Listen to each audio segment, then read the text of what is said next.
Appetite Creative teamed up with M&M Global to create a category to showcase connected packaging as a media channel. And we're here to talk a little bit about connected packaging. What key trends are you seeing in the connected packaging world? There's lots of different trends. I won't talk about AI because that's the trend that I think everybody's probably aware of. But I think one of the big things that's really happening in connected packaging is the change from a regulation perspective. There is a big change. It's called Sunrise 2027, which is the GS1 change from the 2D barcodes to actually having the ability to exchange that barcode to a QR code. So this is actually a big change now for brands because they're having to think about how are they going to obviously make that change on their packaging. It affects artwork, it affects a lot of different things. But it means that it's also opening this opportunity because if brands are going to have to move, which they are, from the barcode to the QR code, this is an opportunity actually to use it as also a marketing channel and have more than just the regulatory information there, but actually have the marketing information, the competitions, the quiz, the heritage story, the sustainability, whatever it might be. Actually, you've got the opportunity on something that's now going to be regulated and mandated to be put on your pack. What sort of exciting things have you seen brands do with the use of QR codes and connected packaging? For example, we've done some AI work with a oil brand where we've done AI recipes, so you can actually get inspiration for your cooking. In other places we've done a lot around heritage, so where the brands come from, the story of the brand.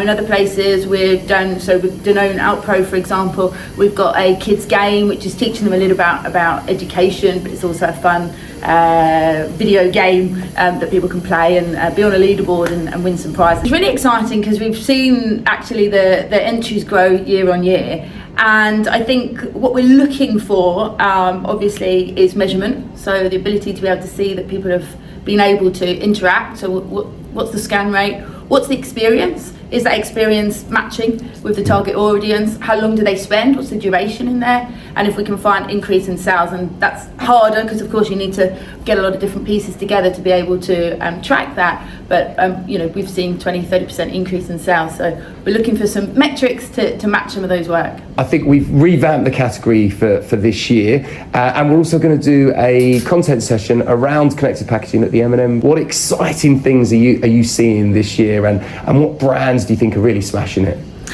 The same brands as always are smashing it. Coca-Cola, AB InBev, these that are always on, always thinking about it. I think it's really interesting now to see those who are thinking about the digital product passport or the GS1, the Sunrise, the thing that we were talking about earlier, how they're actually using that as an opportunity. And I think that's bringing in a lot more brands. Yeah, I'm really excited about that because we're going to have Sandra, who's the CEO of Out of Vion, talking to us about the platform, about all the different possibilities. But I think most exciting is really learning about the AI first opportunities that the platform brings. Of course, I talked a little bit about AI, but there's so much more with brand agents, product agents that I think everybody's going to be really excited to hear about. It's a media channel where there is 0% wastage because 100% of people who have the product to scan must have that product in their hand, which is really interesting. And then the second, of course, the GS1 change from barcodes to QR codes is for every brand. So all the brands are going to have to think about it, and that opportunity kind of offsets a little bit of the cost. Of course, it is a cost to have to change your packaging, to have to include a QR code instead of a barcode. So actually, if that can be offset a little bit, that helps a lot more the brands in that change.